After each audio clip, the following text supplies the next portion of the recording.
Bismillahirrahmanirrahim. Assalamualaikum warahmatullahi wabarakatuh. Waalaikumsalam Waalaikumsalam warahmatullahi warahmatullahi wabarakatuh. wabarakatuh. Alhamdulillahirabbil alamin. Nahmaduhu wa nasta'inuhu wa na'udzu billahi min shururi anfusina wa min sayyiati a'malina. May yahdihillahu fala mudilla lahu wa may yudlil fala hadiyalah. Asyhadu an la ilaha illallah wahdahu la syarika lah wa asyhadu anna Muhammadan abduhu wa rasuluh. Allahumma shalli ala sayyidina Muhammad wa ala ali sayyidina Muhammad kama shallaita ala sayyidina Ibrahim wa ala ali sayyidina Ibrahim wa barik ala sayyidina Muhammad wa ala ali sayyidina Muhammad kama barakta ala sayyidina Ibrahim wa ala ali sayyidina Ibrahim fil alamin innaka Hamidum Majid. Subhanak la ilma lana illa ma 'allamtana innahu huwal ghafurur rahim. Ya ayyuhalladzina amanu taqullaha haqqa tuqatih wa la tamutunna illa wa antum muslimun. Alhamdulillahirabbil alamin. Bapak Ibu, kawan-kawan, ustaz-ustazah yang dirahmati Allah Subhanahu wa taala. Alhamdulillah sepekan sudah berlalu. Malam hari ini kembali Allah pertemukan kita untuk belajar bersama, untuk mengkaji ayat-ayat Allah Subhanahu wa taala. Alhamdulillah perlu kita syukuri bahwa Allah senantiasa membimbing kita, memberikan kita banyak sekali ilmu, banyak sekali pemahaman-pemahaman. Karena tatkala Allah inginkan seseorang itu menjadi baik, maka Allah akan tambahkan kefahaman dalam diri kita. Yufaqihu fiddin, akan difahamkan akan ilmunya Allah Subhanahu wa taala.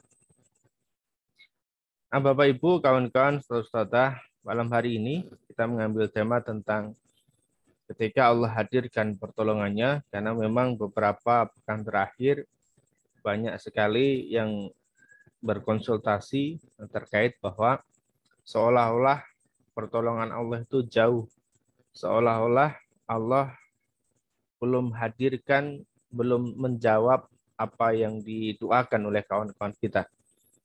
Nah, malam hari ini kita akan belajar dari Al-Quran juga, bagaimana Al-Quran telah mengisahkan kepada kita semua sejarah-sejarah di Al-Quran sudah tercatat dan kita tinggal mengikuti saja. Pola-polanya seperti apa, itulah yang nanti akan kami sampaikan pada Bapak Ibu semuanya pada malam hari ini. Nah, sehingga pada malam hari ini kita akan lebih pada bagaimana kita kembali belajar, kita mengevaluasi diri kita, apa yang sudah kita lakukan sejauh mana, dan apa yang belum kita lakukan. Nah, disitulah nanti kita akan bisa mengevaluasi setidaknya langkah-langkah apakah yang sudah kita lakukan. Ketika ada saudara, ada kawan kita yang kemudian mendapatkan persoalan problematika yang sama, yang barangkali malam hari ini kita akan bahas, kita akan sampaikan. Nah, kawan-kawan sekalian bisa memberikan pencerahan. Jadi tidak yang sekedar untuk diri kita sendiri, tetapi apa yang kita dapatkan malam hari ini harus kita niatkan untuk kita bagi, untuk kita share, untuk kita sebar kepada orang lain. Salah satu hal yang cukup menarik adalah ketika kawan-kawan bisa merangkum dalam sebuah tulisan yang nanti kemudian dari tulisan itu bisa kembali di-share, bisa disebarkan, disampaikan lagi kepada orang lain. Ini tentu akan menjadi pahala jariah yang akan terus mengalir. Alhamdulillah pada malam hari ini, tepatnya di malam Jumat, tadi sudah diawali dengan baca surat Al-Kahfi. Ketika seseorang membaca surat Al-Kahfi di malam Jumat, maka Allah akan berikan cahaya antara dirinya sampai dengan Baitul Atiq, yaitu adalah Baitullah.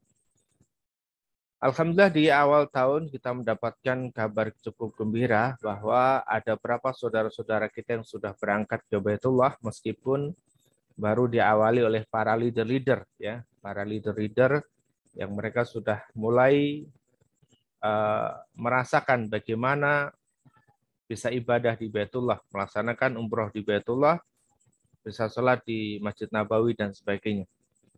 Ini sebagai pertanda baik bahwa Allah sudah memberikan peluang, Allah sudah membuka peluang untuk diri kita agar kita bersiap-siap juga, agar kita memohon kepada Allah Subhanahu wa taala untuk senantiasa dimudahkan agar bisa kembali ke Baitullah. Baik yang sudah pernah ke Baitullah dan yang belum, kita kencengin lagi ibadahnya, kita kencengin lagi doanya, kita minta kepada Allah Subhanahu wa taala agar dimudahkan bersama dengan orang-orang kita cintai, bersama dengan orang-orang kita sayangi untuk bisa berangkat ke Baitullah insya Allah di tahun ini, tahun 2022. Nah, malam hari ini kita akan mulai dari satu kisah yang yang kita benar-benar harus belajar dari kisah ini, kawan-kawan ya. Apapun problematika, seberapapun persoalan kita yang sedang saat ini diberikan oleh Allah Subhanahu wa taala, satu kisah dimulai dari kisahnya Nabi Musa alaihissalam. Kawan-kawan bisa bayangkan dalam kondisi pasukan yang mungkin tidak sepadan dengan pasukan Fir'aun tatkala itu, harus berlari dikejar. Karena melawan tidak mungkin, ya, melawan tidak mungkin kawan-kawan. Yang bisa dilakukan hanyalah berlari, bersembunyi. Nah, dalam kondisi terpentok seperti itu, kawan-kawan bisa bayangkan, di depan sudah tidak ada jalan, di depan terbentang lautan yang sangat luas. Di belakang kita dikejar oleh pasukan musuh. Seolah-olah sudah tidak ada nih, sudah tidak ada lagi jalan keluar. Ya, para pengikut Musa pun mengatakan, ini bagaimana Musa? Kita sudah kalah, sudah dikepung. Depan kita lautan, tidak ada jalan. Di belakang kita ada musuh, ada pasukan yang terus berlari mengejar kita. Lalu apa yang dikatakan oleh Musa kepada para sahabat, para kawan-kawannya? Ya, tenang kawan-kawan, dalam bahasa kita dia tenang kawan-kawan, kita masih punya Allah. Ya, kita masih punya Allah. Dan dilakukan Musa apa? Dia angkat tangan dan berdoa kepada Allah Subhanahu wa taala. Lalu diperintahkan oleh Allah Subhanahu wa taala untuk memukulkan tongkatnya ke lautan. Pertanyaannya adalah kawan-kawan, ketika kita kemudian misalnya diperintahkan oleh Allah seperti itu, apa yang harus kita lakukan? Apakah kita akan bertanya terlebih dahulu, why, kenapa ya Allah? Kenapa harus dilakukan ini? Kenapa? Apa kita akan protes dulu? Saya butuh solusi, saya butuh jalan. Tidak. Sekali-kali Musa tidak melakukan hal itu. Musa tidak bertanya, Musa tidak protes. Musa yang melakukan sami'na wa ata'na. Baik, kalau memang ini yang engkau inginkan ya Allah, kalau memang ini perintahmu ya Allah, saya lakukan. Dilakukan saja. Tidak tahu, tidak terbesit, tidak pernah terbayangkan sebelumnya bahwa solusi yang Allah berikan adalah terbelahnya lautan. Kawan-kawan yang kemarin dikejar-kejar, diteror oleh para penagih, kondisinya hampir mirip seperti ini. Di depan sudah tidak punya amunisi lagi, sudah tidak ada bayangan mau kerja apa, nganggur, atau mungkin bisnisnya seret, sudah tidak punya penghasilan, sedangkan di belakang debt collector selalu datang menagih. Jadi sudah tidak ada pilihan lagi. Maka kemudian disitulah kita harus betul-betul pasrahkan semua sama Allah Subhanahu wa taala, doa sama Allah, minta solusinya. Dan Allah betul nanti akan hadirkan. Banyak kawan-kawan yang kemudian mendapatkan solusi tak dinyana-nyana, tidak disangka-sangka. Ada satu ketika, Ustadz, saya besok nih harus bayar angsuran nih. Kalau enggak saya di penjara nih Ustadz. Loh kenapa? Iya, memang sudah waktunya saya harus bayar Ustadz. Oke. Masih ada waktu satu malam? Masih ada Ustadz. Bangun malam, sholat tahajud. Minta sama Allah. Seriusi sama Allah. Alhamdulillah kawan-kawan. Selang 3 hari saya baru komunikasi lagi dengan beliau. Alhamdulillah Ustadz, kemarin di siang harinya ada kawan yang bayarin. Ada orang lain yang bayarin. Allah begitu mudah ketika Allah sudah berikan solusi. Dan solusi itu sekali lagi datangnya dari Allah Subhanahu wa taala. Satu kisah pertama, ya. Kondisi apapun kita harus belajar dari kisah ini. Kisah Musa alaihissalam yang dikejar oleh pasukan Firaun. Di depan lautan, di belakang pasukan musuh. Yang memang ini betul-betul seolah-olah sudah tidak ada gambaran lagi, nggak ada ceritanya bakal selamat begitu. Tapi ketika Allah sudah berkehendak, itulah yang terjadi. Dan itu betul-betul terjadi. Kisah yang kedua, kita akan belajar dari Ibunda Siti Hajar. Satu ketika bersama dengan Ismail, ditinggal oleh Nabi Ibrahim alaihissalam di satu tempat yang gersang. Tidak ada pepohonan di situ. Tidak ada fasilitas yang mencukupi. Beda dengan kondisi saat ini. Ya. Kondisi saat ini barangkali kalau kita ditaruh di satu tempat, masih ada sinyal. Ya. Masih ada jaringan, masih ada wifi, masih ada stok makanan. Tapi tidak kondisi saat itu. Kondisi saat itu tuh bisa kita bayangkan di tempat yang kering, di tempat yang tandus. Kawan-kawan kalau pernah ke Arab, di tempat yang tandus, kering, bebatuan, panas. Tidak ada pepohonan di sana. Ditinggal di situ. Ini kalau dalam bahasa sekarang nih, Bang, ini serius nih Bang, saya ditinggal nih di sini sama anakmu nih Bang. Kata Ibrahim apa? Iya betul, serius. Kamu saya tinggal di sini. Nah, lalu dikata ini perintahnya siapa Bang? Ini perintahnya Allah. Oke Bang, kalau ini memang perintahnya Allah, sami'na wa ata'na Bang. Saya siap, saya pasrah. Begitu kan istrinya Solehah. Kalau perintahnya Allah, pasrah. Kalau ini perintahnya Allah, yakin bahwa Allah bakal tolong dia. Bakal Allah nggak mungkin menyanyiain hambanya. Dan betul, ketika ditinggal di situ, tatkala kehausan Ismail alaihissalam, berlarilah Ibunda Hajar ini. Ya, sa'i dari Bukit Sofa ke Bukit Marwah. Lari lagi Bukit Marwah ke Bukit Sofa. Begitu seterusnya. Cari apa coba? Cari air. Dapat nggak? Nggak dapat di situ. Ya, nggak dapat di situ. Tetapi dapatnya ada di sekitar kakinya Ismail alaihissalam.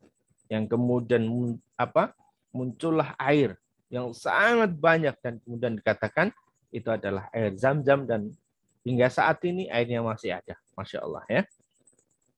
Tatkala seseorang menginginkan sebuah solusi, menginginkan sebuah pertolongan dari Allah Subhanahu wa taala, Allah hadir betul, tetapi ada syaratnya. Apa itu? Kita harus melakukan sa'i dulu. Apa itu sa'i? Sa'i itu berusaha. Ya, sa'i itu berusaha, ikhtiar. Membuktikan dulu bahwa kita itu betul-betul sudah berusaha semaksimal mungkin. Tidak cuma sekali, tapi sampai 7 kali. Ini membuktikan apa? Membuktikan bahwa Ibunda Hajar itu serius dalam berusaha. Kita pun juga sama kawan-kawan. Ya, jangan baru 1 kali, 2 kali, 3 kali berusaha sudah menyerah, putus asa. Sedangkan Ibunda Hajar sampai 7 kali. Maka step by step 7 kali ini itu yang harus kita lalui. Step by step dalam sa'i berusaha ini juga yang harus kita ikuti. Jadi bersusah payah terlebih dahulu ini juga harus kita ikuti. Meskipun nanti solusinya Allah hadirkan tidak di tempat usaha kita. Kalau teman-teman misalnya saat ini sedang bekerja, bisa jadi solusi dari Allah itu tidak hadir di tempat pekerjaan teman-teman. Bisa jadi solusinya nanti hadir di tempat lain. Ada salah satu jamaah kita di daerah Wonogiri. Aktivitasnya sehari-hari adalah jualan es tebu di pinggir jalan. Namun kemudian Allah berikan pertolongan dari tempat yang lain. Allah berikan rezeki dari tempat yang lain. Di mana ternyata sang suami ini punya kawan yang satu ketika minta dijualkan mobilnya.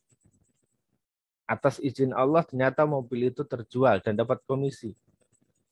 Nggak berhenti di sini, ternyata ada lagi orang yang pengen dijualkan tanahnya, pengen dijualkan motornya, dan begitu seterusnya bergulir waktu. Hingga akhirnya beliau bisa berangkat ke Baitullah 2 kali.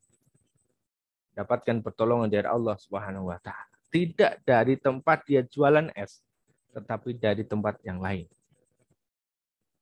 Tapi step by step usaha ikhtiar yang dilakukan, itu dilakukan dulu kawan-kawan. Ya, itu dilakukan dulu. Maka nanti Allah akan hadirkan pertolongan. Teman-teman yang bekerja, yang berusaha, lakukan dengan sebaik mungkin. Teman-teman yang punya usaha, lakukan dengan sebaik mungkin. Promosi sebaik mungkin setiap hari. Bisa jadi Allah tidak hadirkan dari promosi yang kita lakukan, bisa jadi Allah hadirkan rezeki atau pembeli kita dari tempat yang lain. Dan itu banyak terjadi.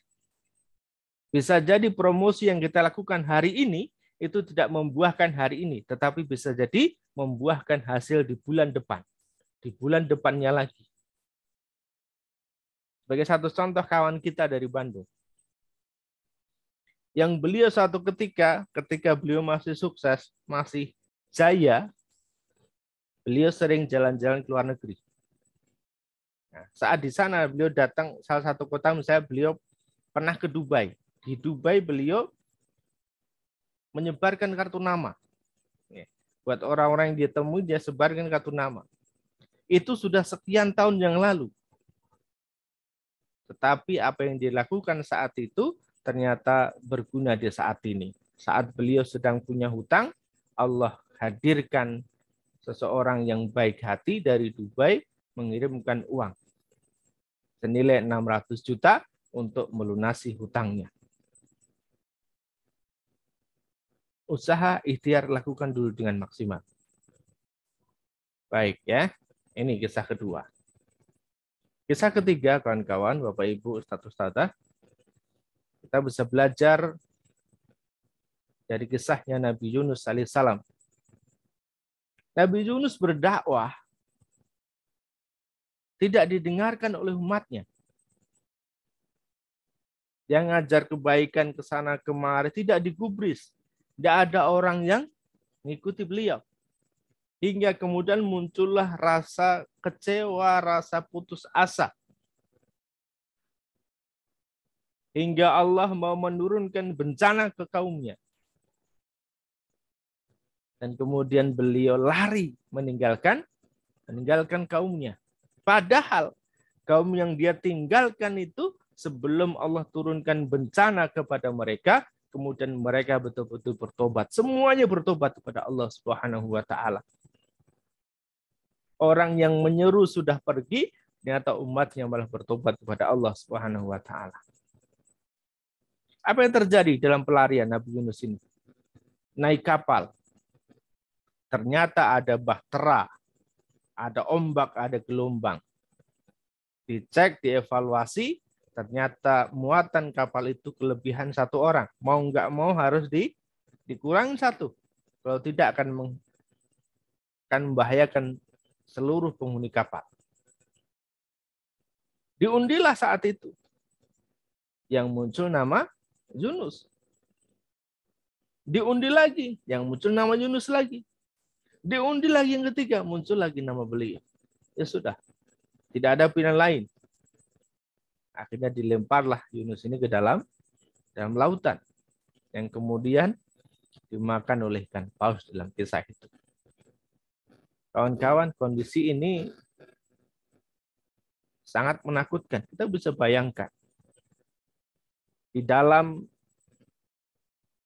tubuh ikan paus, Nabi Yunus ini mengalami 3 kegelapan. Betul-betul gelap. Kegelapan yang pertama di dalam ikan paus. Kegelapan yang kedua karena ikan paus ini berada di dasar lautan. Dan yang ketiga adalah gelapnya di malam hari. Kondisi malam hari di dalam ikan paus di dasar lautan. Gelap yang berlapis-lapis.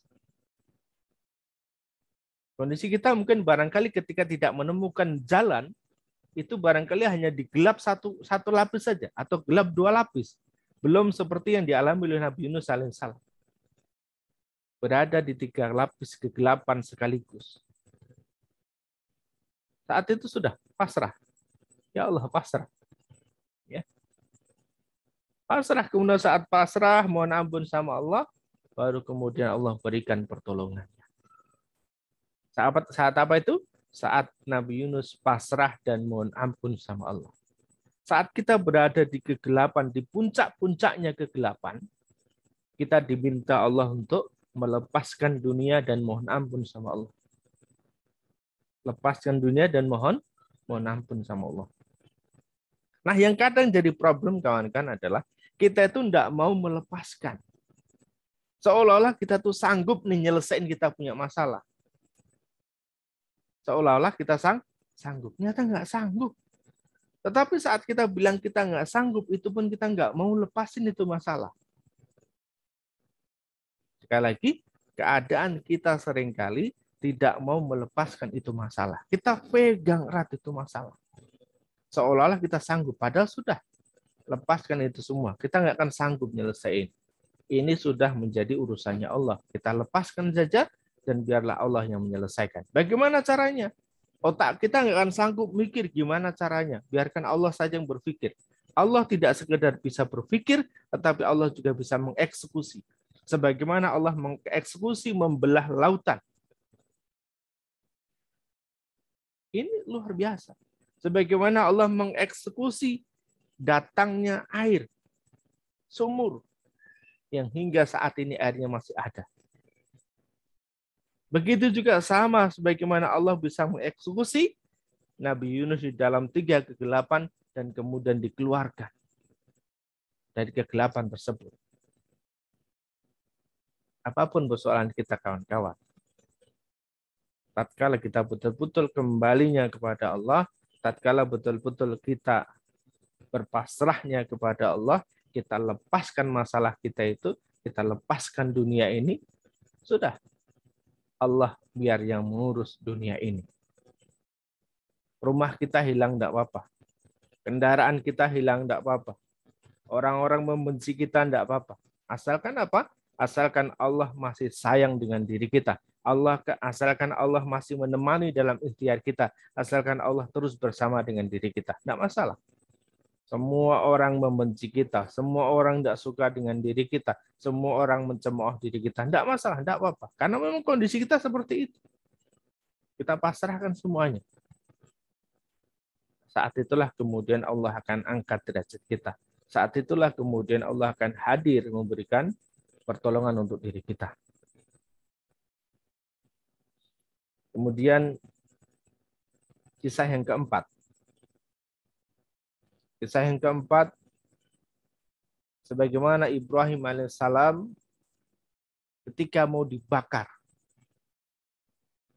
dikumpulkan kayu-kayu, Ibrahim mau dibakar, dinyalakan kayu itu, menyalalah api.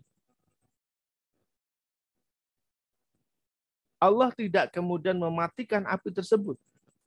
Allah sebenarnya bisa saja mendatangkan air hujan, membuat hujan sehingga api itu mati. Bisa saja. Atau Allah bisa saja membuat angin yang kemudian angin itu memporak-porandakan tempat tersebut.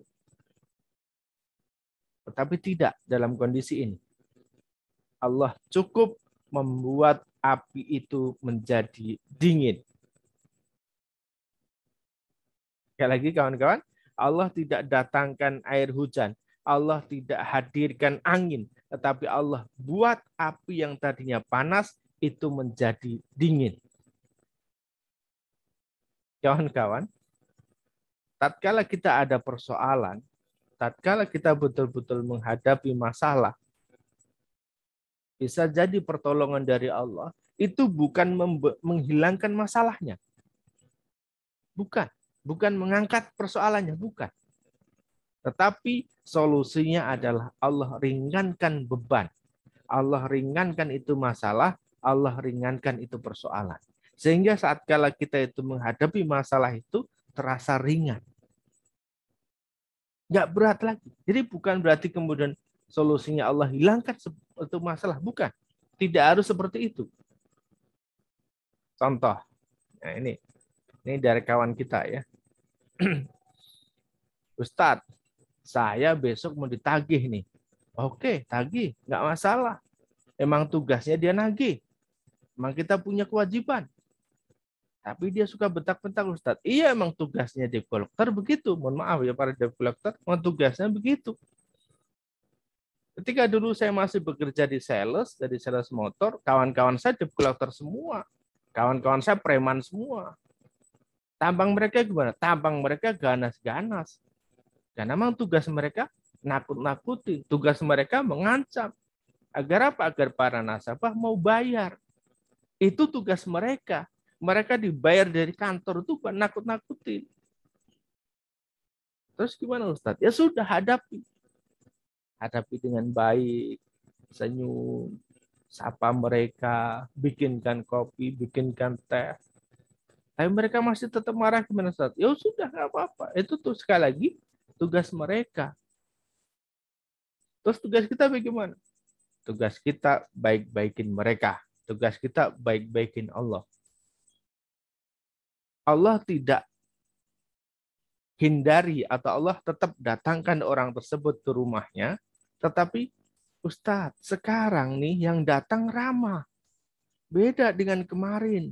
Kemarin Nagih suka bentak-bentak. Sekarang yang datang nih baik banget nih. Suaranya lembut nih. Jadi bukan berarti kemudian Allah tidak datangkan. Datang orangnya. Yang Nagih datang. Tetapi sikapnya sudah berbeda. Allah tidak hadirkan itu hujan, Allah tidak hadirkan itu angin, tapi Allah cukup membuat api itu menjadi dingin. Nah, kawan-kawan yang dirahmati Allah Subhanahu wa taala. Dari 4 kisah ini, ada banyak kisah di Quran ya. Dari 4 kisah ini kenapa orang-orang soleh ini mendapatkan pertolongan dari Allah Subhanahu wa taala. Setidaknya kita akan ambil garis pentingnya ya yang kita bisa belajar dari kisah ini.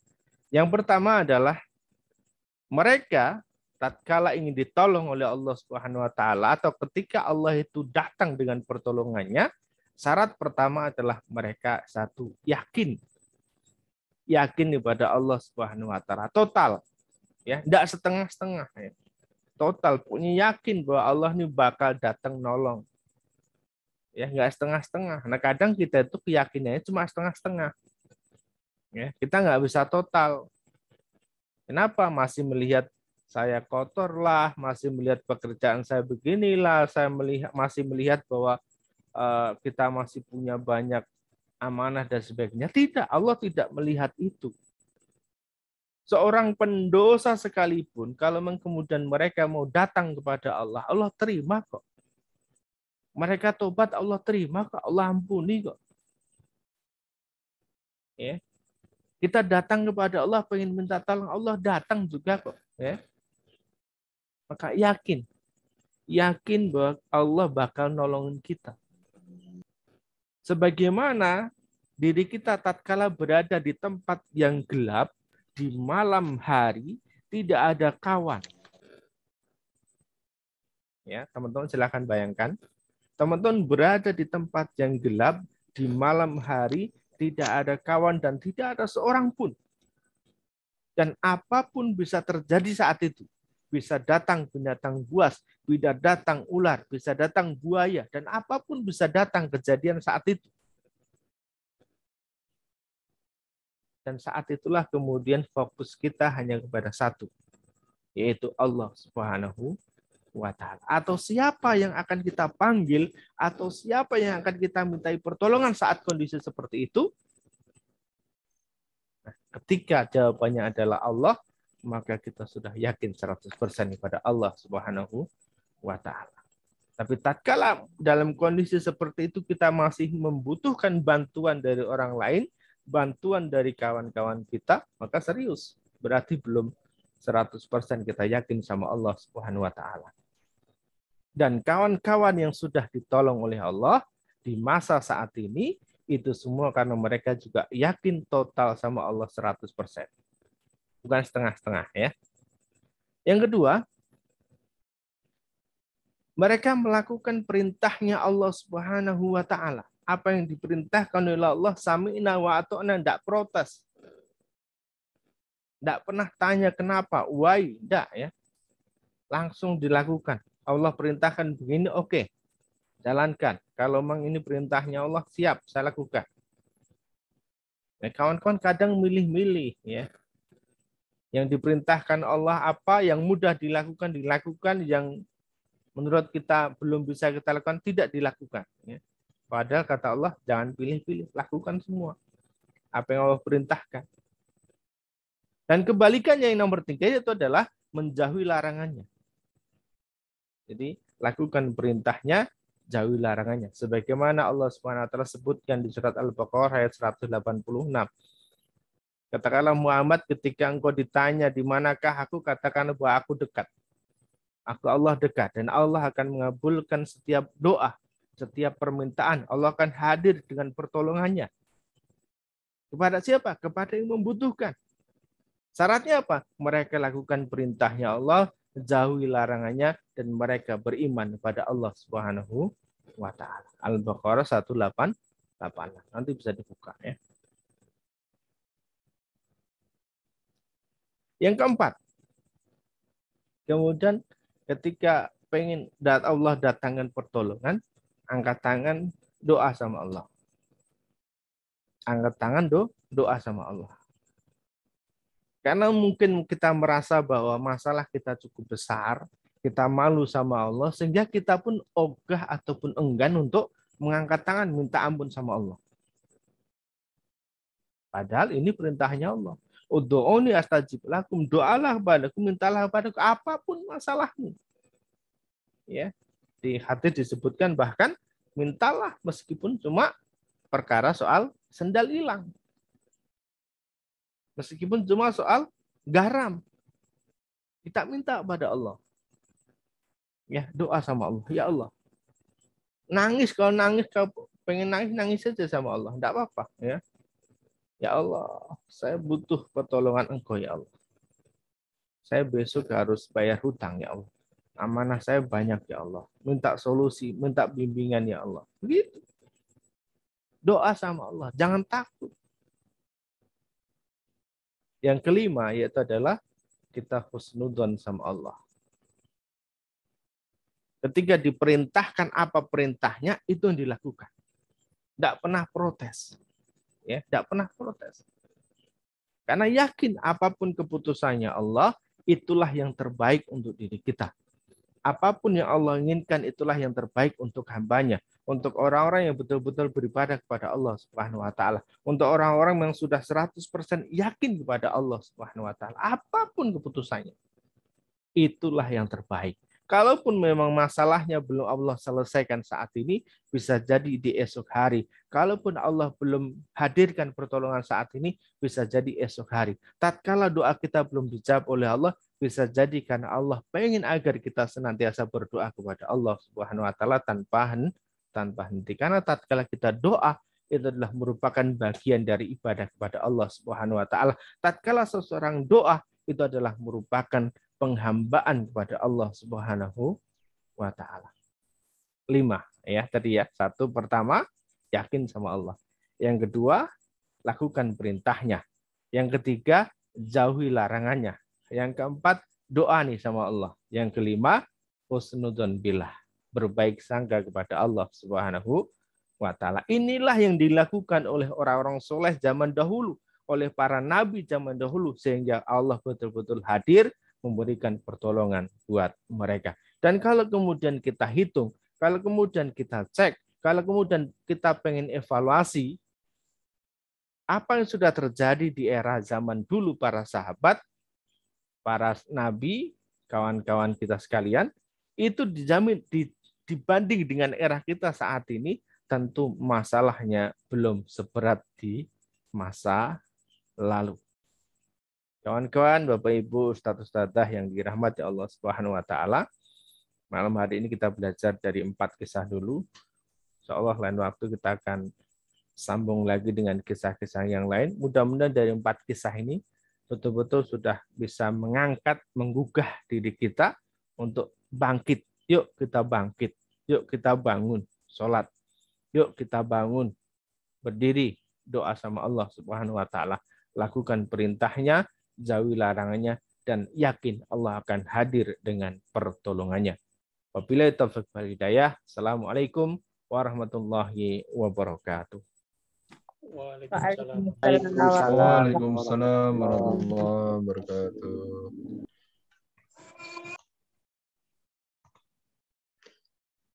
Jazakallah khairan katsir. Terima kasih kami sampaikan pada Ustadz kita, Kang Udin Yulianto, yang telah memaparkan, telah memberikan tausiah pada kita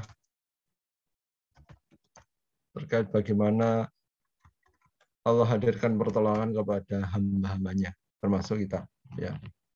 Tadi kita sudah mencatat beberapa hal terkait dengan tips dan syarat ketentuan berlaku agar nantinya Allah menghadirkan pertolongan bagi kita. Baik, Bapak-Ibu sekalian, kita akan masuk ke sesi berikutnya yaitu tanya jawab. Ya, kami memberikan kesempatan bagi Bapak Ibu yang ingin bertanya langsung ya melalui ruang Zoom. Silahkan mengangkat tangannya ya. Bertanya kepada Ustadz kita terkait dengan materi yang kita hadirkan pada malam hari ini ataupun juga materi yang sebelumnya. Tapi insya Allah semua materi yang disampaikan tidak lain adalah kita dalam rangka kemudian manut pada Quran. Silakan Bapak Ibu yang ingin bertanya, saudara-saudara kami beri kesempatan ya untuk menanyakan hal-hal terkait apa yang tadi disampaikan oleh Ustadz kita ataupun juga hal lainnya yang nanti insya Allah jika memungkinkan untuk dijawab nanti akan kita sampaikan. Silakan ada yang bertanya, monggo. Atau bisa juga menulis di chat room. Ya, silakan. Kami beri kesempatan waktu karena waktu masih 30 menit ya ke depan masih bisa kita berikan kesempatan untuk bertanya. Baik, yang pertama dari Pak Erwin Sugeng ya, silahkan Bapak bisa langsung dibuka videonya ataupun mic-nya saja juga boleh. Silahkan mulai bertanya kepada Ustadz kita. Silahkan Bapak.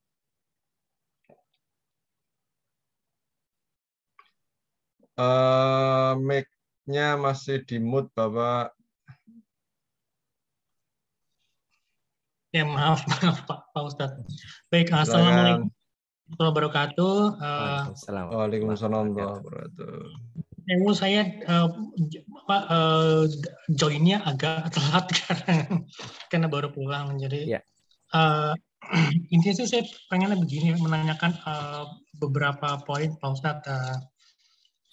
Untuk misalkan kalau kita misalnya Pak Ustadz mengatakan misalkan kalau kita masih ada amanah-amanah yang perlu kita selesaikan gitu kan, yang kita minta sama Allah. Nah, kira-kira apakah ada doa-doa yang atau mungkin doa atau zikir atau mungkin sholawat yang bisa disarankan kepada kami gitu, itu yang pertama. Lalu yang kedua, kalau untuk berdoa itu misalnya doa dalam bahasa Indonesia itu apakah di awal doa atau di akhir doa? Misalnya setelah selesai sholatnya, setelah salam gitu kan, kalau saya sih biasanya kan ya zikir, terus juga baca ayat kursi, terus sayyidul istighfar, kemudian ya beberapa surat-surat pendek itu misalnya seperti kayak ya kulhu, al-falaq, terus anas gitu ya kayak. Terus baru setelah itu saya sambung dengan doa-doa dalam bahasa Indonesia. Apakah itu diperbolehkan gitu Pak Ustadz ya?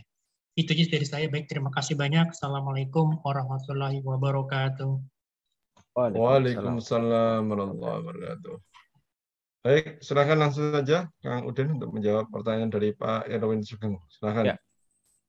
Yang pertama ya, tadi terkait dengan doa. Ini kita sudah sering banget share tentang doa ya, atau kita sebutnya doa sebagai doa pelunas utang ya.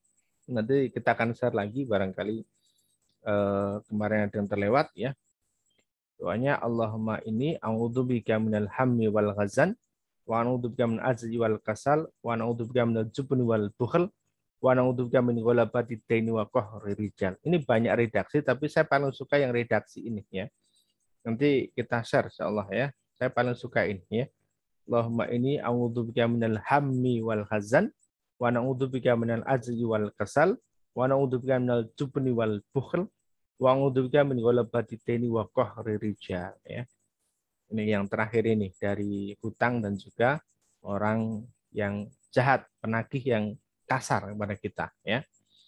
Dan ini juga bisa doa ini untuk menghilangkan rasa malas dalam diri kita, kemudian juga rasa was-was, rasa takut, sesuatu yang akan terjadi dari bayang-bayang yang belum terjadi tapi kita sudah bayangan sendiri begitu. Insya Allah ya. Nanti minta Gus Wi di share insya Allah ya, kita akan share doa ini. Banyak redaksi tapi saya paling suka redaksi tadi yang saya baca ya. Kemudian yang kedua, doa dengan bahasa Indonesia. Kapan dipakainya ya.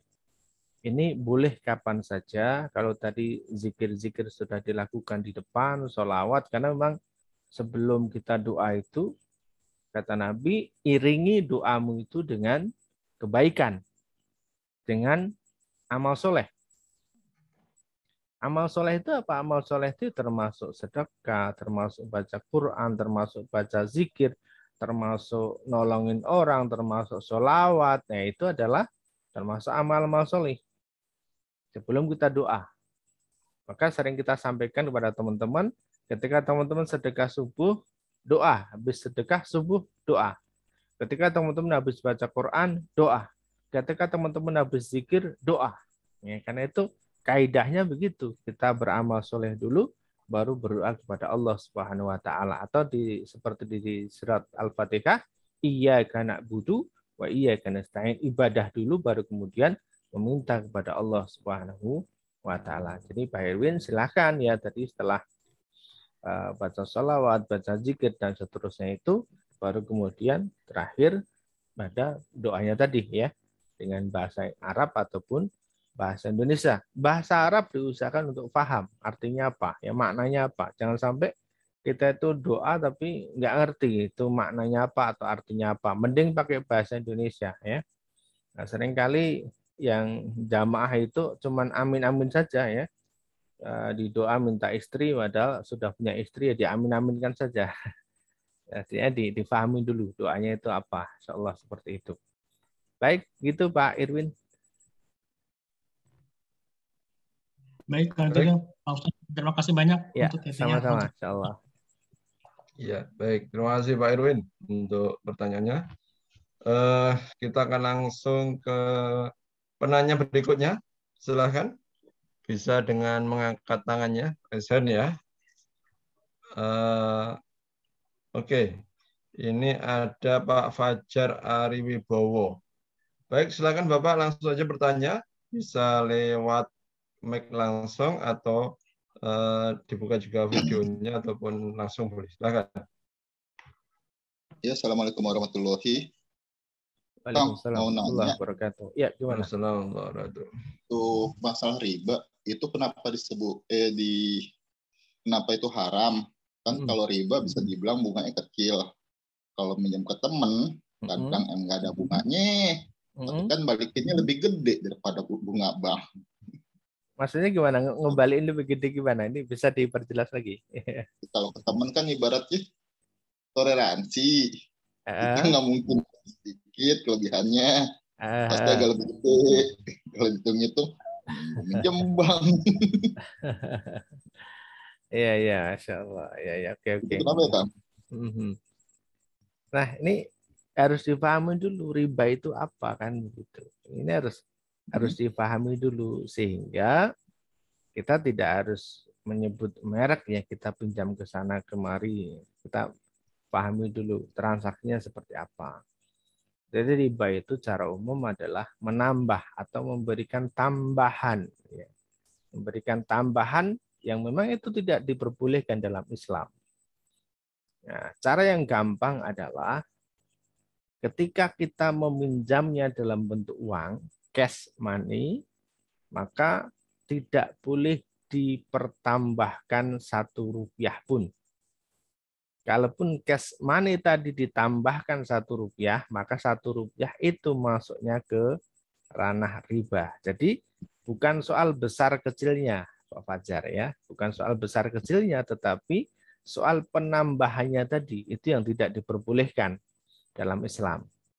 Sehingga mau pinjam dimanapun, ya baik si A, si B ataupun organisasi ataupun lembaga ABC, kalau memang yang kita terima cash money bentuknya uang, kemudian nanti ada hitung-hitungan penambahan uangnya. Jadi kita pinjam, kita terimanya 100, kemudian mengembalikan lebih dari 100, maka lebihnya itu masuk dalam ranah riba. Lalu solusinya bagaimana agar tidak kita masuk dalam ranah riba? Nah, solusinya Islam sudah memberikan gambaran. Misalnya, ya, kita menggunakan sistem mudharabah misalnya, ya. Jadi kerjasama, yaitu yang dimana nanti ada sistem bagi hasil di situ. Tetapi mudharabah ini harus ada catatan keuangan yang jelas, karena berapa keuntungannya, berapa kerugiannya kalau merugi, itu nanti ada laporannya. Memang agak jelimet dan agak ruwet pakai sistem ini. Ada lagi sistem yang lebih mudah, yaitu disebut murabahah. Jadi murabahah itu sistemnya jual beli. Yang dimana kalau Pak Fajar misalnya seorang pebisnis, apa yang Pak Fajar butuhkan? Misalnya saya butuh kain nih, saya butuh kain, saya butuh mesin. Ya sudah, ajukan kain, ajukan mesin. Kain butuhnya berapa roll, harganya berapa, warnanya apa saja, nanti belinya di mana, Pak Fajar yang tahu, nanti tinggal ngasih tahu ke orangnya. Mesinnya merek apa, warnanya apa, belinya di mana, harganya berapa, tinggal dikasih tahu. Nah, dari situ nanti kemudian dihitung. Ya, katakanlah kain tadi beli habisnya 5 juta, mesin tadi beli habisnya 5 juta, berarti total kebutuhannya adalah 10 juta. Itu Pak Fajar tidak terima uang 10 juta. Terimanya barang tadi. Ya, sudah dibelikan. Nah, tinggal ditambah margin berapa kesepakatan. Kalau memang marginnya 10% misalnya, ya berarti 10 juta ditambah dengan 1 juta, 10%-nya. Berarti Pak Fajar mengembalikannya adalah 11 juta. Tinggal disepakati lagi, 11 juta ini mau dikembalikan berapa kali angsur atau berapa bulan. Katakanlah 11 bulan. Nah, berarti Pak Fajar setiap bulannya mengembalikan 1 juta. Baik kepada teman ataupun kepada lembaga. Itu sistemnya murabahah namanya. Itu diperbolehkan di situ. Seperti itu Pak Fajar. Jadi tidak boleh kalau menerima uang cash, kemudian ada tambahan berapapun, nah tambahannya itu masuk riba Pak Fajar. Iya baik, kasih Kang. Paham ya? Oke, mulai sekarang dirubah ya. Jadi kebutuhannya apa, itu yang minta dibelikan sekalian. Saya butuh kain, saya butuh ini ya, minta dibelikan, nanti tinggal hitung-hitungan bagi hasilnya berapa ya. Ini nanti kalau dihitung jauh lebih murah ya. Saya punya BMT di sini, ada Baitul Mal wa Tamwil itu, kita ambil margin 33% ya untuk 3 tahun minimal ya. Jadi mau diambil 3 tahun, mau diambil 4 tahun, diambil 5 tahun angsurannya, tetap marginnya 33%. Jadi kalau misalnya pembiayaan motor harga 10 juta, itu nanti total semua adalah 13.300.000. Nah, tinggal diangsur 3 tahun, 4 tahun, 5 tahun, atau berapapun sesuai dengan kesepakatan. Dan ketika sebelum batas kesepakatan sudah dilunasi, maka tidak ada kata penalti. Nah, penalti itu apa? Penalti itu biasanya adalah tambahan. Nah, ini yang masuk riba lagi kawan-kawan. Kalau teman-teman ada pinjaman, ada amanah, kemudian pengen dilunasi lebih cepat kok ada penalti. Ya, ini tadi ada konsultasi juga dari Jogja. Pinjamannya itu masih kurang 9 juta. Ternyata pengen dilunasi semua dibayar 9 juta, ternyata masih kena penalti lagi 4,5 juta. Jadi ketika mau dilunasi saat ini justru malah harus membayar 13,5 juta. Padahal tinggal sisa yang belum dibayar 9 juta. Itu penalti namanya ya. Insya Allah itu Pak Fajar bisa dipahami ya. Iya. Ini kalau bahas ini panjang lagi nih hukum-hukumnya nih. Iya. Oke, itu bisa dipahami Pak Fajar ya? Ya bisa Pak. Oke, baik, siap. Terima kasih. Ya. Baik, terima kasih. Bisa dipahami Bapak Fajar ya, dengan penjelasan dari Kang Udin. Baik, kalau bisa kita akan lanjut menjawab pertanyaan-pertanyaan ya di ruang chat ya, mulai dari yang atas.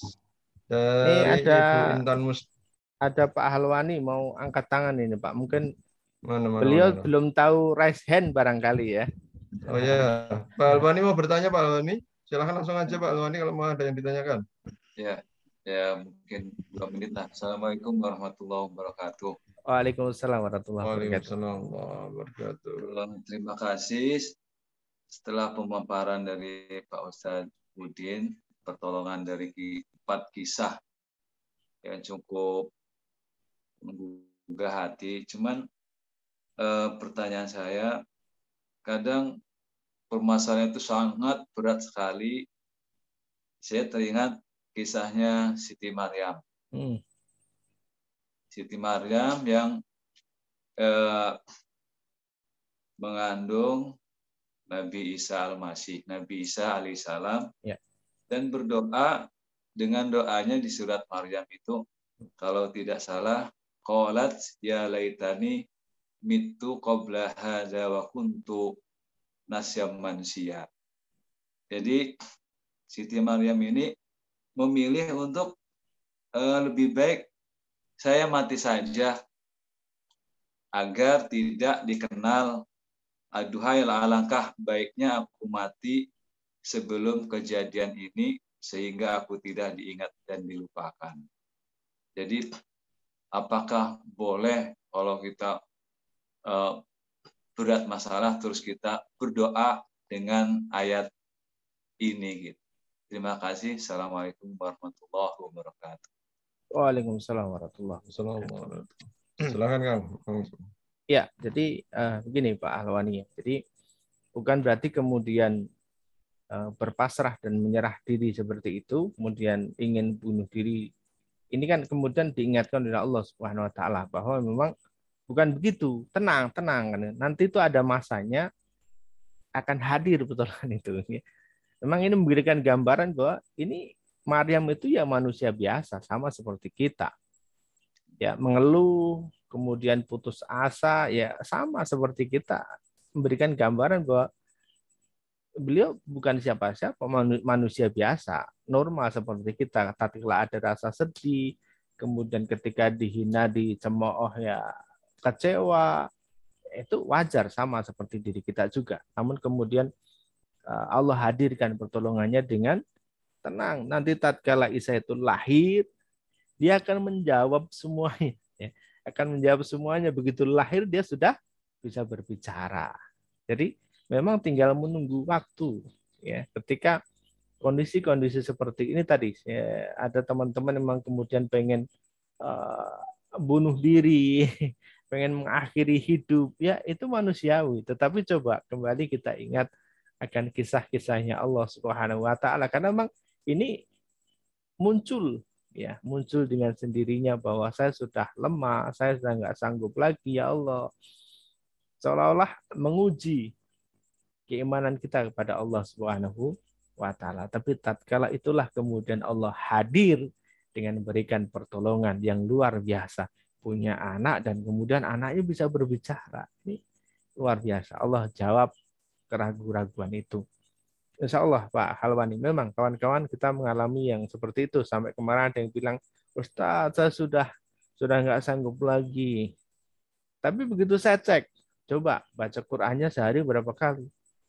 Saya sedikit Ustaz. Nah, coba istighfarnya berapa kali? Ada nggak 1000? Belum ada Ustaz. Nah, salawatnya berapa? Ada nggak 1000? Belum ada Ustaz. Nah, ternyata masih banyak. Bahkan saya cek sholatnya gimana? Sholatnya masih bolong Ustaz. Ya Allah, ya sah. Pantesan Allah belum hadir di situ. Ya, pantesan. Jadi sudah nyerah lebih dulu sebelum ikhtiar itu dilakukan. Nah, seperti itu Pak Halwani, insya Allah ya. Itu manusiawi. Termasuk Rasulullah pun itu pernah ya.